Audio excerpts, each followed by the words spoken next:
अस्सलामुअलैकुम, welcome to student tube. आज के इस लेक्चर में हम chapter number 1 the last sermon of the holy prophet unit है 1.3 एक्सरसाइज है 3। Complete the following dialogues by using some or all of the words given below. You may use your own words or use these words any number of times. The first one has been done as an example. Do this exercise in your notebook. अब यहाँ पर words दिए हुए हैं, हमें इन words को use करना है या फिर हम चाहें तो अपनी तरफ से भी दूसरे वर्ड्स का इस्तेमाल कर सकते हैं और ये वाले वर्ड्स हम जितनी भी बार चाहें यूज़ कर सकते हैं, ठीक है। और यहाँ पर एक जो है वो बताया हुआ है सॉल्व करके। Zahid, we had to call off our picnic plan. First we decided to go to the seaside but we could not do so. अब call off का मतलब होता है मनसूख, यानी कि मुझे या हमें अपने पिकनिक का प्लान जो है वो कैंसिल कर देना चाहिए। कॉल ऑफ मतलब मनसूख, कैंसिल। पहले हमने डिसाइड किया था कि हम सी साइड जाएंगे but we could not do so, but हम वहाँ पर नहीं जा सके। कासिम कह रहा है वाई। जाहिद ने कहा if we went to the sea side Salim would not come. अब यहाँ पर देखें जो ऊपर बॉक्स दिया हुआ है वर्ड का, उसमें से गो की जगह गो की सेकेंड फॉर्म वेंट यूज़ हुई भी है, ठीक है, और वुड नॉट कम यूज़ हुआ हुआ है, ठीक है। तो इस तरह से हमें सिर्फ वर्ड को यूज़ करते हुए इस तरह से सेंटेंस को कंप्लीट करना है। अब कासिम कह रहा है, तो जाहिद ने क्या कहा कि if we went to the sea side, अगर हम सी साइड जाएंगे तो सलीम नहीं आएगा। कासिम ने कहा why would Salim not come. Kasim कह रहा है कि सलीम क्यों नहीं आएगा। Zahid if dash he dash. अब जाहिद ये बता रहा है कि सलीम क्यों नहीं आएगा, तो if he came he might fall sick. तो हम यहाँ पर लिखते हैं इफ़ ही केम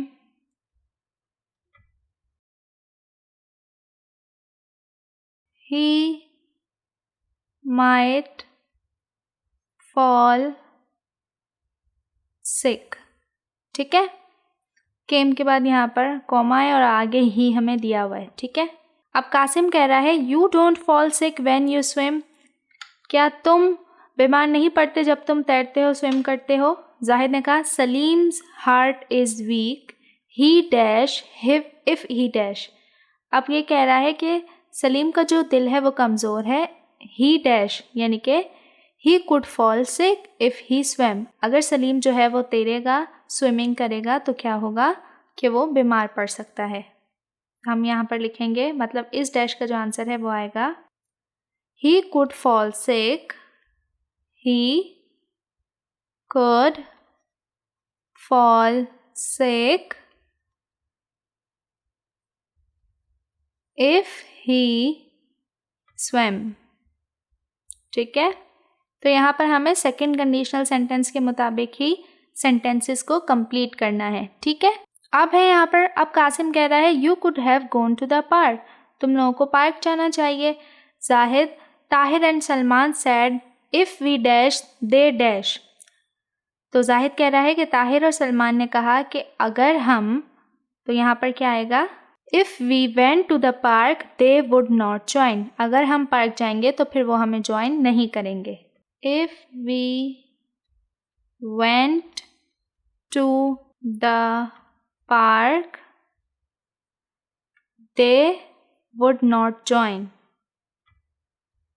They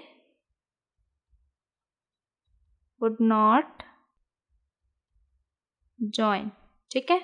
अब कासिम then what? तो फिर क्या। Zahid someone suggested that we visit the museum. However, half the group objected and said that if we dash they dash. अब फिर ये कह रहा है कि किसी ने सजेस्ट किया कि हमें म्यूज़ियम जाना चाहिए, बट उसमें से भी आधे जो थे वो उन्होंने ऑब्जेक्ट किया कि अगर हम क्या if we went there they wouldn't come. अगर हम वहाँ जाएंगे तो फिर ये लोग नहीं आएंगे। If we went there they wouldn't come. Kasim why क्यों। Zahid they said that they dash themselves if we just dash. तब ये कह रहा है कि उन्होंने कहा कि क्या they couldn't amuse themselves if we just went there. वो ये कह रहे हैं कि हम वहाँ पर इंजॉय नहीं कर सकेंगे अपने सेल्फ को, अपने आप को वहाँ पर इंजॉय नहीं कर सकेंगे अगर हम वहाँ पर गए। तो यहाँ पर आ जाएगा they said that they could not amuse, they could not amuse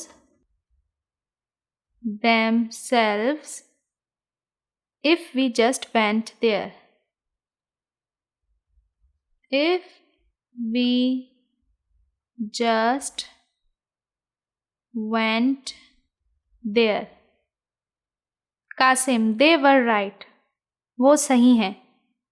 Qasim कह रहे हैं हाँ वो सही थे। If you dash to have fun, then you dash that inside the museum. अब ये कह रहा है कि हाँ वो ठीक है अगर तुम, अब यहाँ पर आ जाएगा if you wanted to have fun, if you लिखा हुआ है wanted to have fun,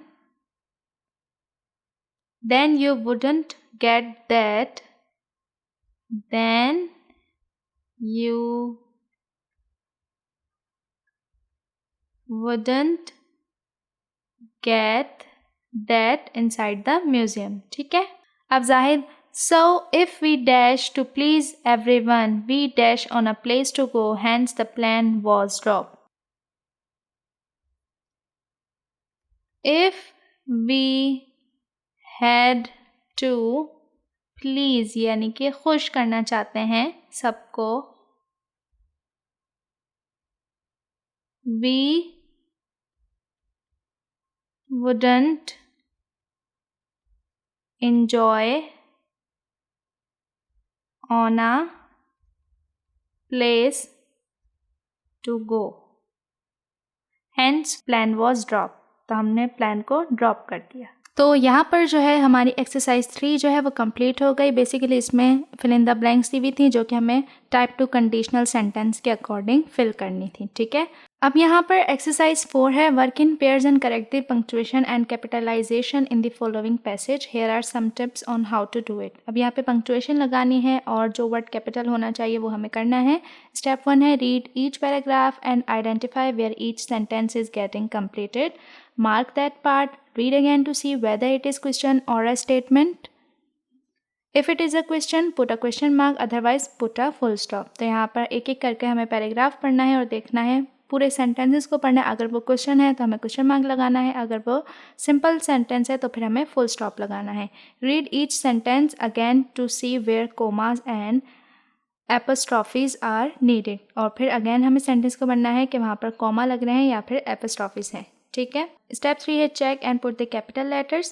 then step 4 है read the whole message again to check for any error. अब यहाँ पर दिया हुआ है फॉर्मिंग हैबिट्स, तो यहाँ से हम स्टार्ट करते हैं। How long does it take to form a new habit. तो सबसे पहले अगर हम यहाँ पर देखें तो हमारे पास दिया हुआ है एच स्मॉल, जो कि पैराग्राफ शुरू हो रहा है, फर्स्ट वर्ड हमेशा कैपिटल होता है, तो हम यहाँ पर लिख देंगे हाउ कैपिटल में। How long does it take to form a new habit, habit question है ये, तो यहाँ पर आ जाएगा क्वेश्चन मार्क के बाद देखें आई जो है वो स्मॉल लेटर में लिखा हुआ है, तो हम यहाँ पर इसे कैपिटल में कर देंगे।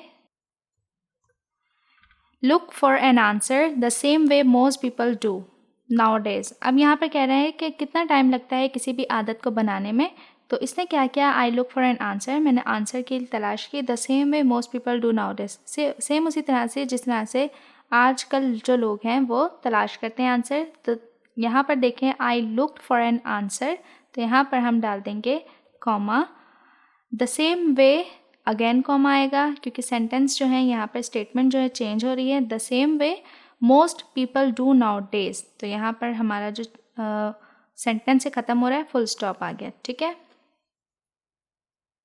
सेंटेंस ख़त्म हो रहा है फुल स्टॉप लगाएंगे। अब अगेन आई है तो यहाँ पर इसे कैपिटल आई करेंगे। Ask the Google, I ask the Google, अब आस्क द गूगल तो यहाँ पर लगा देंगे comma, the answer I got was, comma के बाद देखिए जो वर्ड होता है वहाँ पर उसे कैपिटल नहीं करते। ठीक है, the answer I got was 21 days। It seem that if you repeat a behaviour every day for 20 days you can form a brand new habit। अब यहाँ पर उसने गूगल से आस्क किया, पूछा, तो गूगल ने क्या जवाब दिया? 21 डेज़। अगर किसी भी आप बिहेवियर को 21 डेज़ तक रिपीट करेंगे तो वो आपकी आदत बन जाती है। ठीक है, 21 डेज़, तो यहाँ पर आ गया फुल स्टॉप। ठीक है, अब यहाँ पर जो यू है वो हो जाएगा capital. You can form a brand new habit, then I ask, अब यहाँ पर कॉमा लगेगा। Can one change all types of behaviour in 21 days और जस्ट सम टाइप्स? तो यहाँ पर है कि हर किस्म की जो बिहेवियर है वो चेंज हो सकते हैं या सिर्फ किसी एक तरह के। ठीक है, तो इसके लिए हमने यहाँ पर लगाया क्वेश्चन मार्क, क्वेश्चन है, फिर इसके बाद आई जो है वो कैपिटल होगा। I was not able to find an answer, तो यहाँ पर आ गया फुल स्टॉप, सेंटेंस खत्म। इसके बाद यहाँ पर आएगा capital A. All I could find out was that if it was exercise होगी अगर, स्मोकिंग, कॉमा आएगा, राइटिंग अ डायरी और turning cart wheels. So you could do it 21 days. तो इस तरह की जो हैबिट्स हैं वो 20 डेज में बन सकती हैं। बट यहाँ पर द हो गया, T capital. Important thing was to maintain a chain of 21 days without breaking it. मतलब हमें एक चेन बनानी है 21 डेज तक, उस हैबिट को मुसलसल करते रहना है, बीच में जो है वो ब्रेक नहीं आना चाहिए। ठीक है, और यहाँ पर पैराग्राफ ख़त्म हुआ, फुल स्टॉप। ठीक है, अब अगला पैराग्राफ, वन साइकोलॉजिस्ट। अब यहाँ पर वन साइकोलॉजिस्ट मिस्टर मोहान, अब मिस्टर का जो एम है, mister dot M Mohan capital, decided to do some research to find out. अब मिस्टर मोहान ने डिसाइड किया एक रिसर्च करने का, to find out if all new habits could be form in just 21 days. तो यहाँ पर लगा देंगे कॉमा, मतलब कि अगर अब मिस्टर मोहान क्या रिसर्च कर रहे थे कि तमाम हैबिट जो हैं वो 21 डेज लेती हैं कि नहीं लेती। तो यहाँ पर about 100 people from the Multan शहर का नाम है, कैपिटल होगा। Multan university participated in the research, university का यू भी कैपिटल हो सकता है। पार्टिसिपेटेड इन द रिसर्च, तो रिसर्च के आगे फुल स्टॉप। अब यहाँ पर टी है तो कैपिटल हो गया। They were asked to choose a behaviour, अब उन्हें कहा गया कि वो बिहेवियर को चूज़ कर लें। That they wanted to turn into a habit, जो वो चाहते हैं कि हैबिट में टर्न हो जाए। तो हैबिट के बाद फुल स्टॉप। अब दे का जो टी है वो कैपिटल हो गया। They all had to choose something they did not already do that could be repeat every day. What do you think the result was? अब यहाँ पर T कैपिटल हुआ, इसके बाद जो है ऑलरेडी डू के बाद आ जाएगा कॉमा, सेंटेंस स्टेटमेंट के हवाले से, that could be repeat every day के बाद यहाँ पर आ गया डॉट और फिर यहाँ पर है W capital. What do you think the result was? अब आप लोगों को क्या लगता है कि रिजल्ट क्या होगा? तो सेकेंड पैराग्राफ भी कंप्लीट हुआ। अब यहाँ पर अगेन जो फर्स्ट लेटर है the capital, the result shows that on average it took 66 days until a habit was formed. Dot, however का जो एच है वो कैपिटल हो गया। However this doesn't mean, however के बाद आता है comma, this doesn't mean that people weren't able to form new habits in 21 days। अब जो रिज़ल्ट आया था उसमें एवरेज का क्या था कि 66 डेज़ लगते हैं, बट इसका मतलब ये नहीं है कि 21 डेज़ में हैबिट जो है वो फॉर्म नहीं हो सकती। तो इन 21 डेज़ के बाद आ जाएगा कॉमा, फिर यहाँ पर ए जो है वो आएगा capital. According to the study findings, comma, some habits could be form in 21 days. ठीक है, तो डेज के बाद आया comma, while some could take as long as 254 days, comma, so 21 days to form a habit is probably right as long as all you want to do is drink a glass of water after breakfast. अब कुछ जो habits हैं वो 21 दिन में भी बन जाती हैं, जैसे कि जो आसान हैबिट्स होती हैं लाइक पानी पीना, ब्रेकफास्ट के बाद पानी पीना या सुबह उठते हुए पानी पीना। तो इस तरह के जो बिहेवियर होते हैं वो जो है 21 डेज़ में फॉर्म हो जाती हैं, बट जो दूसरी हैबिट्स होती हैं, स्ट्रॉन्गर हैबिट्स होती हैं, तो उन्हें ज़्यादा टाइम लगता है। अब एनीथिंग का जो ए है वो हो जाएगा capital. Anything harder is likely to take longer to become a really strong habit and in the case of some activities much longer. Full stop आया और इसी तरह से जो एक्सरसाइज 4 है हमारी वो हुई कंप्लीट. बहुत ही ज़्यादा इजी थी, सिर्फ हमें पंक्चुएशन और देखना था कि कहाँ फुल स्टॉप लगेगा, कहाँ क्वेश्चन मार्क, कहाँ कोमा, कहाँ पर कैपिटल वर्ड यूज़ होगा. ठीक है, तो ये थी आज की एक्सरसाइज, आज का लेक्चर, जिसमें हमने 1.3 यूनिट जो था उसकी 3 और 4 एक्सरसाइज जो थी कंप्लीट करके इस यूनिट को ख़त्म किया. उम्मीद करती हूँ आज का लेक्चर आपको अच्छे समझ आ गया होगा. मज़ीद लेक्चर्स के लिए चैनल को करें सब्सक्राइब और साथ ही बेल आइकन दबाना मत भूलिएगा. मिलते हैं नेक्स्ट वीडियो में, तब तक के लिए अल्लाह हाफ़िज़.